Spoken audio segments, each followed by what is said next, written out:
The House Republicans voted last night to gut the independent ethics panel. They don't want to be reviewed independently. How's that going to play? We'll see. There's also a big move, the pledge to repeal and replace Obamacare. The first part is easy. Repealing is a sign of a pen with the votes that they have. But what will they do next? Joining us this morning is outgoing Congressman Steve Israel, the New York Democrat, retiring from Congress after 16 years. You quitter. No, you served it long and ably. Steve, thank you for your service. We know that you're still concerned with the state of play. So let's talk politics and then policy. There's a lot of hand-wringing. Oh, they're just going to repeal it. They don't even know how to replace it yet. Fair criticism. But also fair criticism that what comes around goes around. You guys choked the ACA down the throat of the Republicans. You didn't debate it the way you normally would. And now they're coming back to haunt you.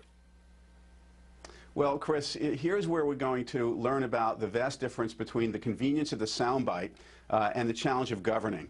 Republicans have said their first order of business will be to short-circuit the process and repeal the Affordable Care Act. You're absolutely right when you say that will be easy. They will be able to do that. What will be hard is what are they going to replace it with? And here's what they're going to learn.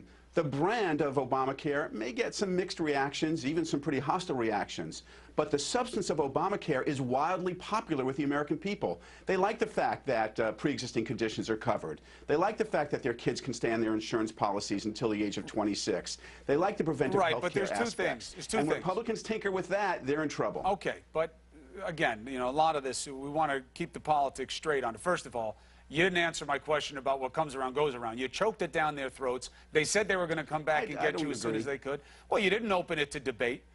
You know, you passed it the only way you could without opening it up. And a lot of people, even Zeke Emanuel says, you know, the plan would have benefited from more discussion about how to iron out some of the things that we're now seeing about the inefficiencies of the ACA. Fair criticism?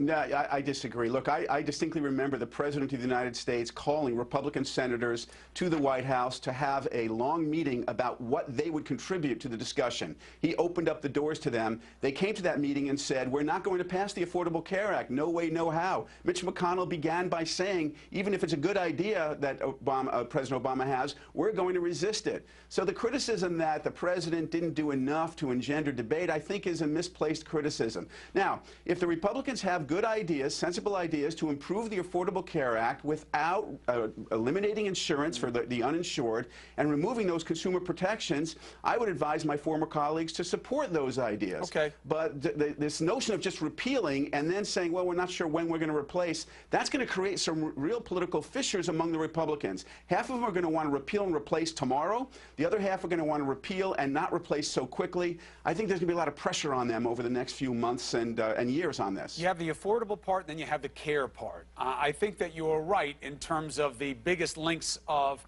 congruency between left and right will be about things like pre-existing conditions and kids being able to stay on their parents' plans. You know, there are certain aspects that they'll like. It's the affordability. The president-elect just put out a couple of tweets on this, and they're obviously targeted towards the cost part. He uses the Democratic governor of Minnesota saying it's no longer affordable. He tweeted that Obamacare doesn't work because there have been 116% increases. He's cherry-picking there. I think that's Arizona. But costs have been higher than anticipated. That is something that families are struggling with. Why isn't that something to fix? Well, of course it should be fixed, and in fact, it's being fixed. Look, here's why those premiums spiked over the past couple of weeks.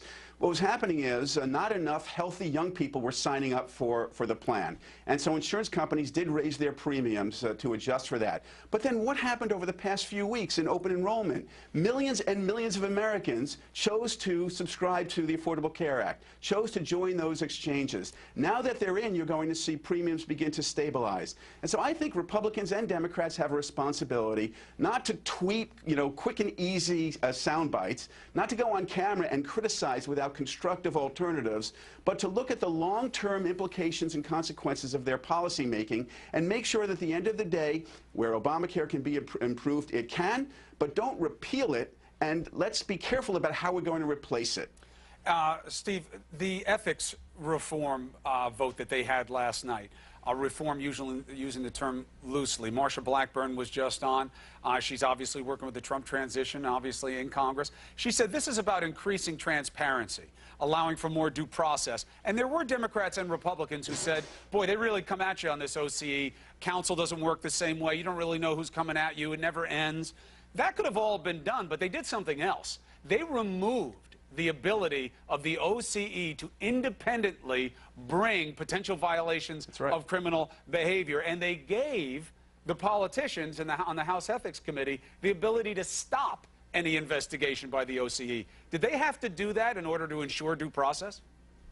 Of course not. Look, you know, they said they were going to drain the swamp. They've just, they're distributing free swimming passes in the swamp by this change in the regulations. And I'll tell you one thing. My friends over at the Democratic Congressional Campaign Committee, they've already started to write the scripts for the ads in the 2018 midterm election, because this issue is going to haunt Republicans. As a matter of substance, Chris, here's what's important. Let's remember why we had this Office of Congressional Ethics in 2008. 3 members of Congress had gone to jail. They had gone to jail by committing crimes under a system where the House Ethics Committee wasn't really capable of investigating and coming to a resolution. Democrats in 2008 decided we need an independent and autonomous entity to take these investigations, do the investigations, refer them to the Ethics Committee. That has worked. Have they at times been overzealous? Yes, they have been overzealous. But at the end of the day, the Ethics Committee had the responsibility of moving on those referrals. Now you have the people who are being investigated controlling the investigators. They threw the OCE, the Office of Congressional Ethics, under a bus. They didn't drain the swamp. They made it more murky. It's a lot of metaphors. Steve Israel, thank you very much. You like that? Appreciate your service. Look forward to having you as a voice on New Day. Thanks, We will. Chris. Allison. So that closed-door Republican vote to gut Congress's own ethics watchdog, as we were just talking about. This is the first move of the new GOP-led Congress. What's next? The bottom line is, that's what.